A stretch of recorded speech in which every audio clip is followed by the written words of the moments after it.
A seemingly perfect family, married for over a decade, their child's laughter filling the house, found lifeless in their home. The police quickly labeled it a murder-suicide. The father, holding the weapon, was the obvious culprit. But there was one thing that didn't add up. A letter, written by the father, painted a picture of guilt, but the words didn't match the story. They seemed forced. Why would a man with no history of violence, no signs of rage, suddenly snap? And why was there no struggle? As the investigation unfolded, disturbing clues surfaced, clues that raised more questions than answers. What if everything the authorities believed was wrong? In this video, we will uncover secrets no one saw coming. We'll connect the dots between a broken family, financial strain, and a betrayal so deep, it might just explain the horrifying end. Did this family really die at the hands of the father? Or was there something much more destructive hiding beneath the surface? Stick with us as we peel back the layers of this tragic story, because in the end, the truth might be far worse than anyone could imagine. The Williams family, Marcus, Angela, and their young son, Jason, were the embodiment of success. On the surface, they appeared to have it all: a beautiful home, a loving relationship, and a future filled with endless possibilities. Marcus Williams, a charismatic businessman, was well regarded in the community. Angela, his wife, was the picture of grace and kindness, known for her devotion to both her students and the people around her. And their son Jason, at just 10 years old, was the light of their lives, his laughter filling every room they entered. But no one knew what was lurking beneath the surface. No one could have imagined the horror that would unfold on that seemingly ordinary Tuesday afternoon. It began with a call to the police. A neighbor, concerned after hearing strange sounds coming from the Williams home, dialed 911. They had seen the front door slightly ajar, and, out of an instinctual fear, they decided to investigate. Upon entering the home, they immediately noticed an unsettling silence. The air was thick, heavy, almost as if it had been holding its breath. But then came the disturbing sound, a muffled thud, followed by the faintest echo of a voice, and then nothing. When the police arrived, what they found was chilling. Marcus was lying lifeless in the living room, a gunshot wound to his chest. His hand still clutched the firearm. Angela was found in the kitchen, her body limp, her eyes wide with fear and confusion. And in Jason's room, an empty bed, save for the young boy's still body. His chest bore a single gunshot wound. The scene, at first glance, seemed like an open and shut case. The weapon was found in Marcus' hand, a letter of what appeared to be a confession on the coffee table next to him. It seemed to speak of guilt, remorse, and yet something about it didn't sit right. The note, riddled with inconsistencies, had a tone that didn't match Marcus' personality, and the evidence was just too neat, too convenient. The police were quick to label it a murder-suicide. Marcus had killed his wife and son, then turned the gun on himself. The community, in shock, mourned their loss, never once questioning the official story. The pain was real, but the truth? Well, that remained just out of reach. As the investigation continued, pieces of the puzzle began to shift in unexpected ways. I can't believe this is happening, Jake. This is not him. This isn't Marcus. I know, Sarah. It just doesn't make sense. He had everything. His business was doing well. His marriage seemed perfect. Why would he do this? Sarah, a close friend of Angela's, stood in her kitchen, talking to her husband Jake, unable to process the events that had just shattered their world. It had been mere hours since the tragic news had broken, and their hearts were already burdened with a truth they couldn't accept. The Marcus they knew was not a man capable of such horrors. But yet, there it was, his life ended, along with the lives of his family. Jake, ever pragmatic, was the first to voice the thought lingering in his mind. We all knew Marcus had a temper, but this? He wasn't violent. I've never seen him snap. And what about that letter? It doesn't add up, Sarah. It was a valid point. The letter left behind at the crime scene, written by Marcus, spoke of guilt, admitting responsibility for the deaths of his wife and son, claiming his inability to deal with financial pressure. The words were raw, desperate, but the tone, there was something unnatural about it. Too stiff, too formal, as though it wasn't written by a man in crisis, but rather by someone attempting to mimic distress. The contradictions didn't stop there. Angela, known for her nurturing and protective nature, had shown no signs of fear or concern over their relationship. The night before the tragedy, she had texted a friend about their plans to take a trip the following weekend. Why would she plan a getaway if she knew her life was about to end? No warning signs had emerged from her end. No arguments. No indication of marital distress. If Marcus had been planning something sinister, why didn't she sense it? And then there was Jason, their young son. Why him? Why kill the child, the innocent bystander in this twisted narrative? Had he simply been in the wrong place at the wrong time? Or had he witnessed something that no child should ever have to see? The investigation into Marcus' background painted a more complex picture. His business, though outwardly successful, had been under considerable financial strain. But it wasn't just the company that was causing him stress. A business partner, Greg, had been pressuring Marcus for weeks to make risky decisions. Investments in ventures that could either save or destroy the company.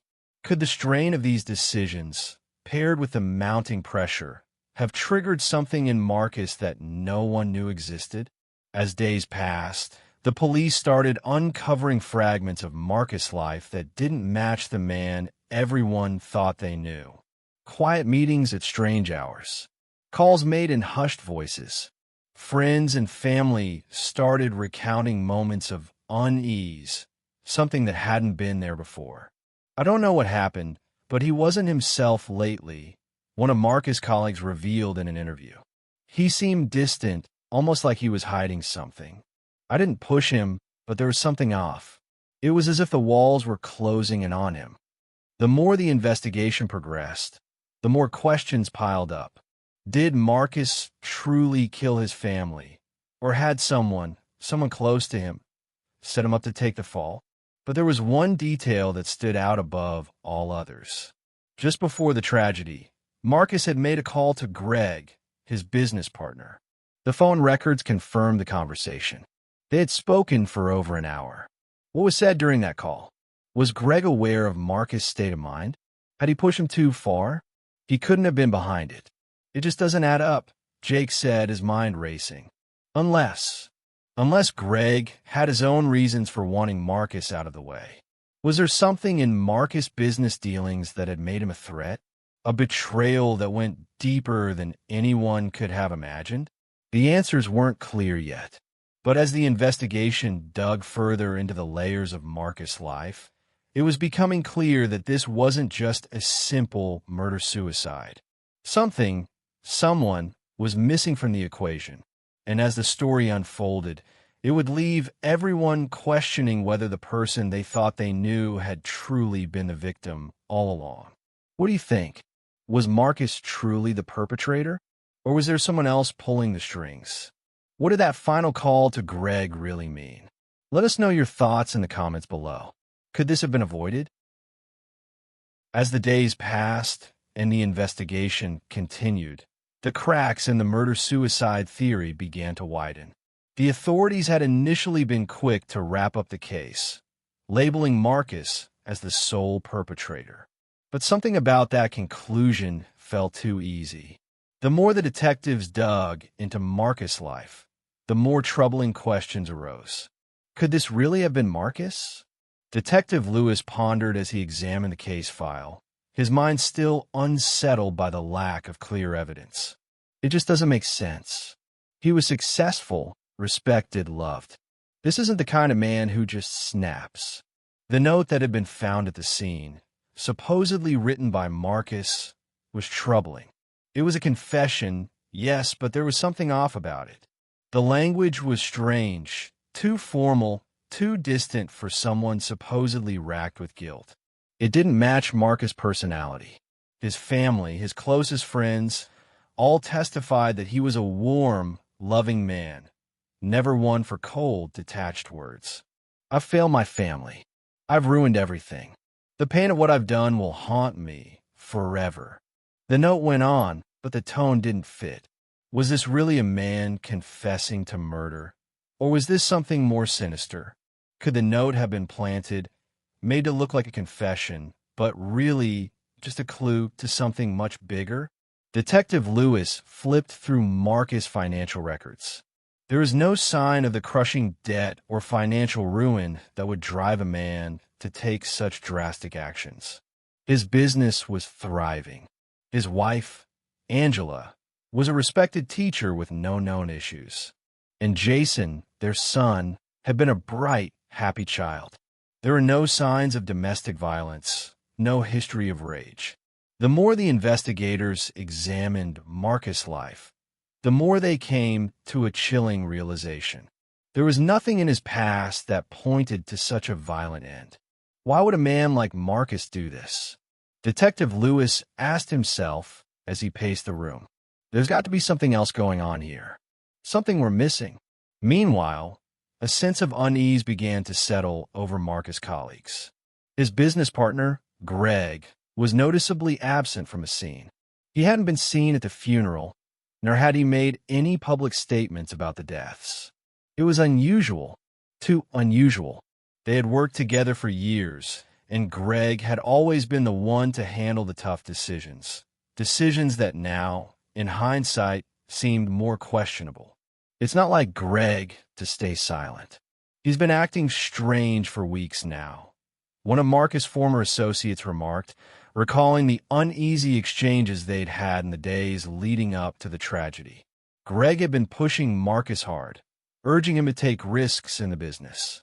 There had been tension between them for months. But what kind of pressure had Greg been putting on Marcus? Was it financial? Or had there been something more personal involved? Something that Marcus couldn't escape? Greg, why aren't you answering your phone? We need to talk about this. Detective Lewis dialed Greg's number for what felt like the 10th time that day. There was no answer, but something about Greg's absence felt like a deliberate act. Weeks before the tragedy, Greg and Marcus had had a heated argument. Greg had been pressuring Marcus to invest in a risky business venture, one that would require significant borrowing. Marcus had hesitated, but Greg was persistent, relentless, even pushing him towards a deal that would tie Marcus even closer to him. Marcus, you're being paranoid. Trust me, this will work out. We just need to take a leap. Marcus had been cautious. Greg, on the other hand, had been all in, constantly reassuring Marcus that everything would be fine. But had it really been fine? Was there something more to their partnership than anyone knew? We got to take this step, Marcus. We can't just keep sitting on the sidelines. The pressure from Greg only intensified as the deal got closer. Was it this pressure that drove Marcus to the edge? Or had Greg seen an opportunity to get rid of Marcus once and for all? Could he have orchestrated the entire situation to make it look like a murder-suicide, thus clearing the way for his own gain? As the investigation dug deeper, a new theory emerged. What if Marcus hadn't been the one to pull the trigger? What if someone else had entered the house that day, staged the scene, and left Marcus to take the fall? The door was left ajar when the neighbor found it. The disturbance that had been heard from inside. What was it really? An intruder? Or was Marcus struggling with someone in those final moments? If Marcus wasn't the one who killed them, then who was? Detective Lewis asked aloud. He knew they couldn't ignore the possibility that someone had been in that house, someone with a motive to destroy the Williams family. Could Greg have hired someone to do the dirty work? Or was there someone else, a third party, who had a stake in the Williams' downfall? As the pieces of the puzzle began to come together, one thing became clear. There was more to this tragedy than anyone had realized. The perfect family, with no history of violence, no signs of trouble, had been ripped apart. The theory that Marcus had been the murderer began to crumble. But if Marcus wasn't the one responsible, then who was? Was Greg involved? Or had he just been a catalyst for something far darker, far more twisted than anyone could have imagined? What do you think happened that day? Was Marcus truly the killer, or is there someone else pulling the strings? Could an outsider have entered the house that day? Or was it all just part of a bigger scheme? Let us know your thoughts in the comments below. Could this tragedy have been avoided? The investigation was far from over. And the answers? They were slipping further out of reach. As the investigation into the Williams family deepened, the perfect image of their lives began to fracture. Those who had once admired Marcus and Angela for their picture-perfect relationship were now starting to speak in hushed tones about what had truly been happening behind closed doors. What everyone had believed to be an idyllic family was far more complicated and far darker than anyone had realized. Angela, ever the calm and nurturing teacher, had begun to confide in her close friends and family members about her growing concerns over Marcus. "I don't know what's happening to him," she had said on more than one occasion. "He's changing. He's becoming someone I don't recognize. The stress from work is getting to him, but it's more than that. It's like he's shutting me out." Angela had always been the rock of their family, the glue that held everything together. But recently, the cracks were beginning to show. She had started to pull away from her husband emotionally. Friends noted that her once bubbly, warm demeanor had started to change. She was more withdrawn, more tense. "He's always been driven, but lately, I feel like I'm walking on eggshells around him," she confided her best friend, Sarah. "I don't know how much longer I can do this." There had been no clear signs of physical abuse, but the emotional toll was beginning to take its toll on Angela. She had even hinted at feeling isolated, something she had never admitted before. Could this be the true cause of her unhappiness? Or was there something more, something darker, that had prompted her to take such a drastic step? Angela's close friends were starting to piece together her last days in a way that painted a troubling picture. Only days before the tragedy, she had been talking excitedly about a family trip they had planned. It was supposed to be a getaway, a break from the pressures they had all been under. But at the last minute, Angela canceled the trip. She never explained why, but the change in plans seemed odd. It was as if she had known something was coming, something she couldn't escape. "I just feel like I need some space," she had said to Sarah, her voice carrying an air of finality. "It's not just a trip, Sarah. It's everything. I need to figure out what's next." Could Angela have known that the end was near? Or was she simply overwhelmed by a growing sense of unease that she could no longer ignore? The unsettling truth came to light when investigators reviewed Angela's phone records. There were several phone calls in the days leading up to her death, calls that hadn't been fully explained. Her conversations with her mother had been cryptic, filled with hesitation. But one conversation in particular stood out, a conversation with a close friend. "I just want to make sure Jason is safe," Angela had said, her voice barely above a whisper. "I can't let anything happen to him. You don't understand. He's the only thing that matters to me right now." Why had Angela felt the need to make these calls? Was she trying to protect her son from something she feared was inevitable? Had she known that Marcus, her own husband, was planning something terrible? The pieces of the puzzle were beginning to come together in a way that suggested Angela had been trying to prepare herself and her son for a disaster she couldn't escape. But then came the hardest question of all. What about Jason? The young boy's death raised even more troubling questions. Was he the intended target? Or was he simply a casualty, an innocent bystander caught in the crossfire of a larger, more sinister plan? The autopsy report revealed something disturbing. Jason had been injured before the fatal gunshot. Evidence of trauma to his arms and chest suggested that he had been physically hurt prior to being shot. We found signs of blunt force trauma, the coroner had noted. It's clear that Jason was hurt before he was killed, but we can't say for sure what caused the injuries. There are inconsistencies in the pattern. Had Jason been hurt in the moments before his death? Could he have been aware of what was happening in the house? Investigators started to speculate that perhaps Jason had overheard something, a conversation between his parents that revealed more than he should have known. Had he witnessed something he wasn't supposed to? Something that could explain his tragic end? "Mom, what's happening?" Jason had reportedly asked his mother during a heated conversation earlier in the week. But Angela had brushed it off, telling him everything was fine. But was this a sign that Jason had known something was coming?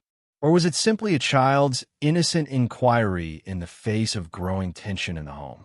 As the investigators pieced together the family's final days, it became apparent that Marcus had been under a tremendous amount of stress. But did that stress alone explain his violent actions? Or was there something more to the story? Was it possible that Marcus, pushed to the brink, had turned on his family? Or was there something more sinister at play? Something that even Marcus himself couldn't have foreseen? What do you think happened in the final days of Angela's life? Did she know the truth? Was she trying to protect Jason from something Marcus had planned? And what role did Jason play in the events leading up to that tragic day? Let us know your thoughts in the comments below. Was there a hidden side to Marcus and Angela's relationship that no one saw? Or did the truth lie in the shadows, waiting to be uncovered? The answers may be closer than we think. As the investigation reached a pivotal moment, new evidence began to surface. Evidence that would completely shatter the murder-suicide theory that had been so quickly and easily accepted. The deeper the detectives dug, the more apparent it became that the truth about the Williams family tragedy was far more complex than anyone had anticipated. The breakthrough came from an unexpected source, one of Marcus' former colleagues. His name was David. David had worked with Marcus for several years at the company. And although their professional relationship had always been cordial, David had recently distanced himself from Marcus as tensions grew within the company. David's testimony was crucial. He recalled a heated argument between Marcus and his business partner, Greg, just days before the tragedy. The argument had occurred in a small conference room, but David overheard their exchange through the thin walls. He described the scene vividly. Marcus was on edge, David said. Greg was pushing him hard about this investment they were supposed to make. I could hear Greg's voice, trying to convince Marcus to take a risk. Marcus kept saying no. He was hesitant, not like the Marcus I knew. Greg wasn't having it, though. He kept going on about how they'd lose everything if they didn't make the move. The argument had escalated, with Greg allegedly becoming more forceful, insisting that Marcus take the investment or risk losing his position within the company. "You don't get to be a player if you don't take risks," Greg had said, according to David. "I'm telling you, Marcus, this is the only way. We need this. You need this." Marcus, stressed and unwilling to follow through with such a risky venture, had clearly been on the edge. The conflict between them had seemed like a mere professional disagreement at the time, but now, in light of the tragedy, it took on a much more sinister tone. "Marcus was always careful with money," David continued. "I never saw him as someone who would jump into something without thinking it through. Greg, though, he was all in. But Marcus was different. He didn't want to risk it. I think he was afraid of losing everything." Could this argument have been the final straw? Had Greg's coercion pushed Marcus to the point of desperation? And if Marcus was unwilling to comply with Greg's demands, could Greg have resorted to extreme measures to ensure his financial survival? As the investigation unfolded, the evidence that had once seemed so clear now became muddled. The crime scene itself provided more questions than answers. Angela's gunshot wound, in particular, was a major point of contention. Initially, the authorities had assumed that Marcus had killed his wife and child before turning the weapon on himself. But when forensic experts re-examined the details of the crime scene, they discovered something unsettling. The position of Angela's wound didn't align with the way Marcus would have been positioned if he had been the one to pull the trigger. The angle of the shot doesn't make sense, one of the lead detectives explained. If Marcus had been standing where the gun was found, this shot shouldn't have hit Angela where it did. It's like the gun was positioned from a different angle. The realization hit hard. Angela's wound suggested that she had been shot from a different angle, potentially from someone else's vantage point.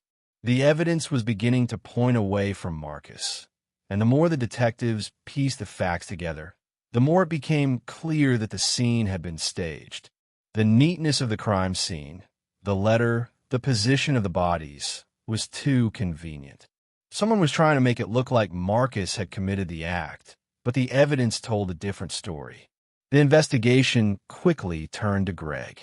As Marcus' business partner, Greg had the most to gain from the family's downfall. He had been acting strangely in the weeks leading up to the tragedy, dodging calls, staying away from public events, and becoming increasingly distant from everyone in the office. Investigators dug into Greg's background and uncovered troubling information. Greg had been involved in shady business dealings, ones that Marcus had repeatedly hesitated to participate in. These deals were risky, and Marcus, ever the cautious businessman, had refused to get involved. But Greg, desperate to salvage his own financial future, had become more and more aggressive in his pursuit of Marcus' involvement. Greg had a lot of debt, one of the investigators revealed. There were whispers in the company about him being involved in shady ventures. He was under pressure, desperate to secure a big win, something to cover up his financial troubles. And Marcus was the one thing standing in his way.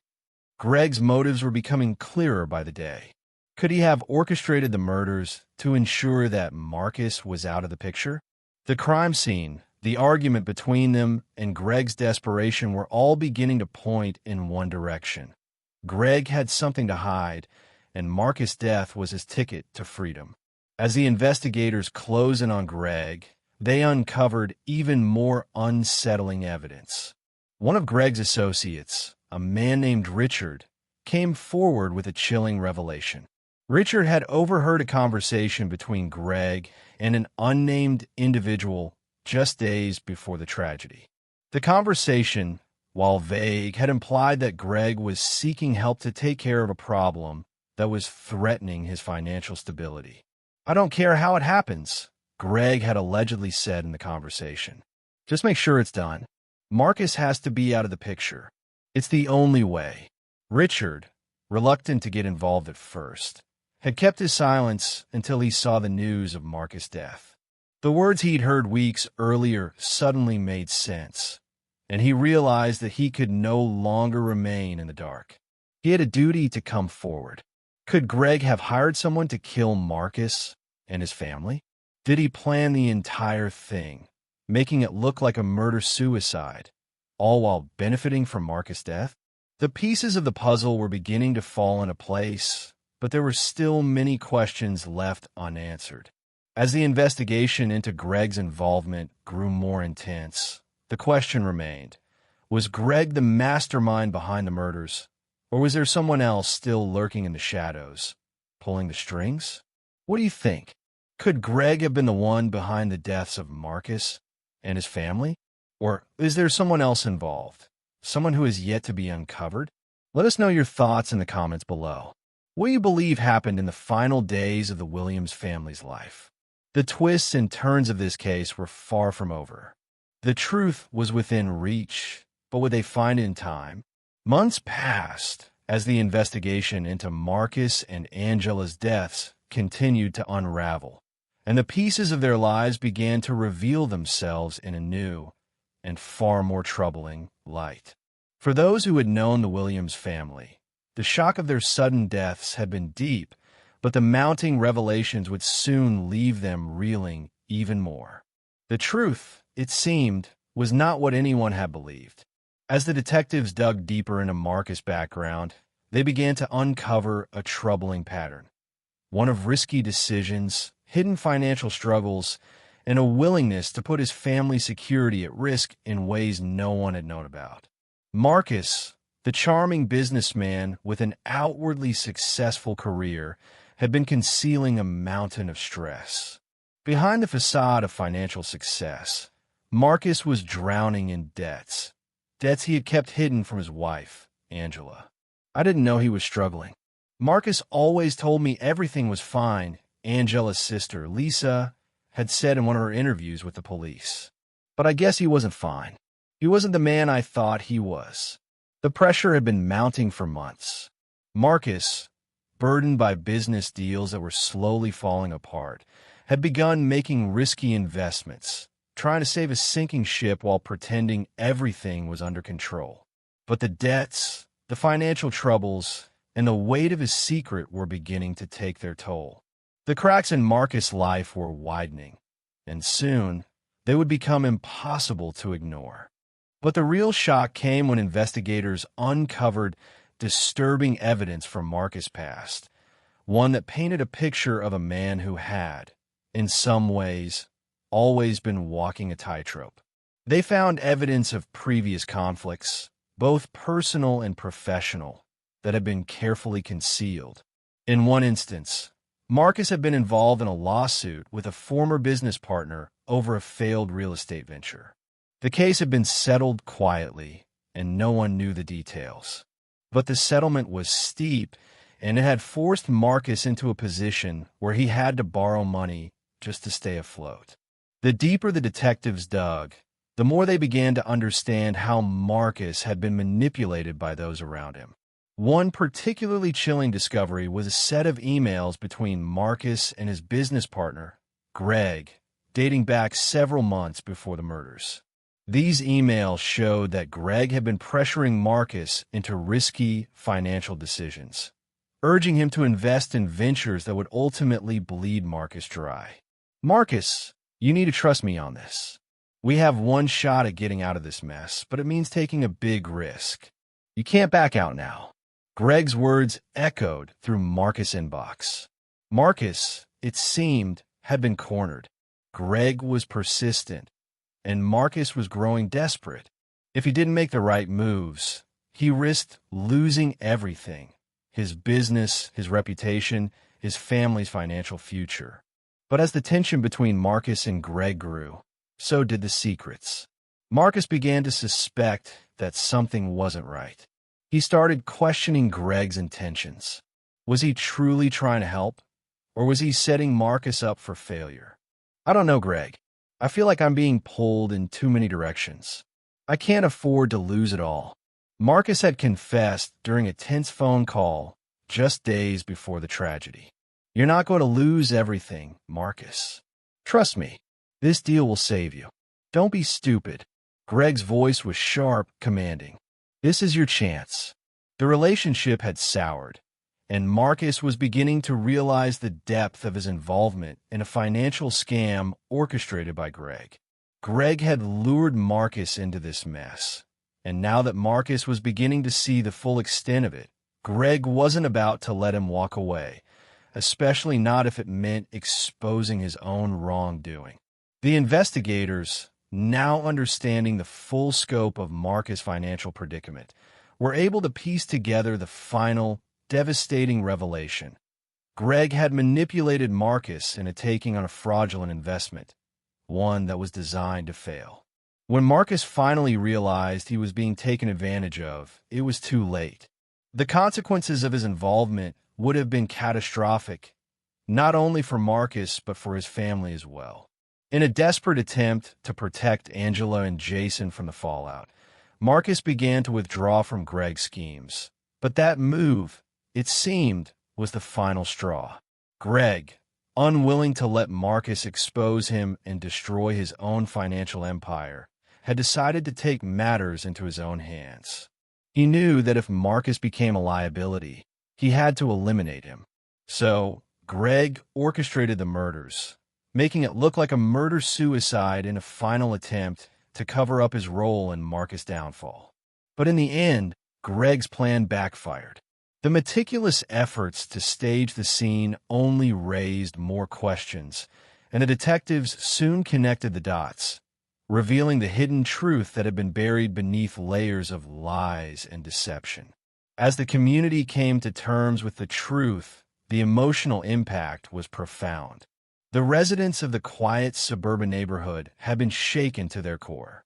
The Williams family had been seen as the picture of success, their sudden deaths leaving a hole in the fabric of their community.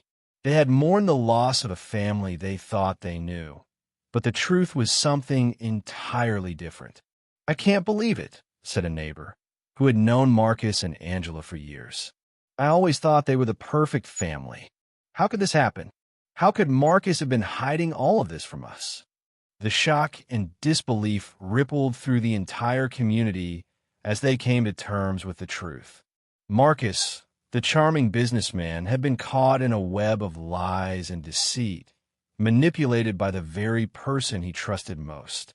And Angela, the kind-hearted mother, had been a victim of her husband's secret life, unaware of the full extent of his struggles until it was too late. And what of Jason, the young boy who had been caught in the crossfire of his father's desperate attempts to protect him from the consequences of his actions? Had he known the truth all along? Was he aware of the danger that loomed over their family? What do you think? Could Marcus have truly been trying to protect his family from Greg's manipulation? Or was he just as responsible for the chain of events that led to their deaths? Let us know your thoughts in the comments below. The truth had finally been revealed, but the community's grief was far from over. The scars left by the Williams family's tragic end would remain for years to come. And as the investigation concluded, one question still lingered. Could Marcus have stopped it all? Or was he doomed from the moment he trusted the wrong person? The story of Marcus, Angela, and Jason Williams is one that began with hope, success, and dreams of a bright future, but ultimately ended in tragedy, betrayal, and manipulation. The investigation, initially thought to be straightforward, slowly peeled back layers of secrets, lies, and a web of deceit that no one could have predicted. At first glance, it seemed like a simple case, a murder-suicide, the result of a man snapping under pressure. The evidence appeared to be clear. A gun found in Marcus' hand, a letter confessing guilt, and a scene that suggested a desperate man had ended his family's lives before taking his own. But as the days went on, the questions grew. What was truly going on in Marcus' life? The deeper the detectives dug, the more they uncovered. A man trapped by his own poor decisions, manipulated by the one person he trusted the most, his business partner, Greg. And when Marcus finally discovered the full extent of Greg's betrayal, when he realized that the man he'd considered a partner, a friend, had lured him into financial ruin, he had become desperate to protect his family. But in the end, that very desperation sealed his fate. In the final moments before tragedy struck, Marcus tried to pull away from Greg's manipulative grip. He knew the game was rigged. He understood that Greg had taken advantage of his trust for far too long. And when Marcus began to distance himself, it left Greg with only one option: eliminate the threat. The argument between Marcus and Greg that had been overheard by a colleague wasn't just a moment of professional tension. It was the breaking point. Marcus had been cornered, unable to escape the trap Greg had set for him. In a last-ditch effort to avoid total financial collapse, Marcus began pulling back from the fraudulent deals Greg had masterminded. But by then it was too late. Greg's plan had already begun. As the detectives uncovered more details about Greg's shady dealings, illegal investments, fraudulent partnerships, and a trail of lies, they began to see the bigger picture. Greg wasn't just a businessman. He was a man desperate to cover his tracks, a man who would go to any lengths to protect his empire. And Marcus, his unwilling pawn, had unknowingly stepped into a deadly game. The final revelation came when Greg's involvement in a murder became undeniable. The manipulations, the pressure he'd placed on Marcus to take those disastrous risks, the intimidation tactics, it all led back to one person, Greg. In the end, he had orchestrated the entire tragedy. Marcus, caught between the financial ruin Greg had created and his desire to protect his family, had become the perfect scapegoat. But even as Greg tried to cover his tracks, the detectives were piecing it all together. They saw through his carefully constructed lies, and soon, the community was left to process the shocking truth.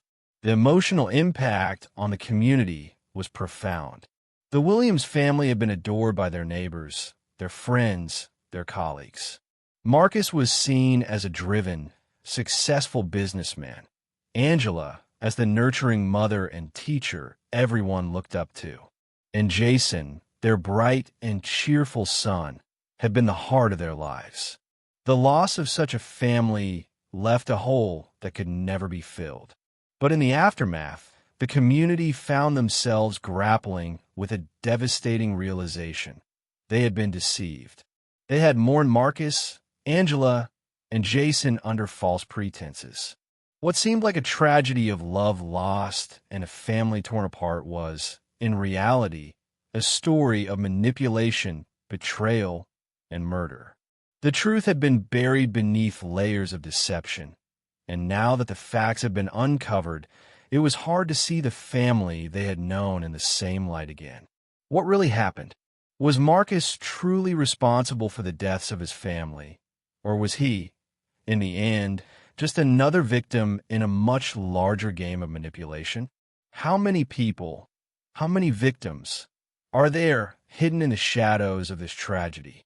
The case of the Williams family serves as a stark reminder of how fragile trust can be, how easily a person can be manipulated by those closest to them, and how deception can run so deep that it's nearly impossible to see until it's too late.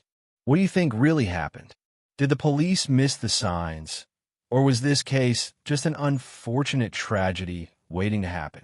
Could Marcus have avoided the situation, or was he doomed from the start by Greg's manipulation? Let me know your thoughts below. And if you want to hear more cases like this, stories that show how sometimes the truth is buried beneath a web of lies, don't forget to hit the subscribe button. The Williams family story may be over, but it's a reminder that sometimes the people closest to us may hide the most devastating truths. What does it take to really know someone? Can we ever truly trust the people in our lives? Or are we all just one step away from finding out that everything we believed was a lie? Let us know in the comments. The truth, after all, is often stranger than fiction.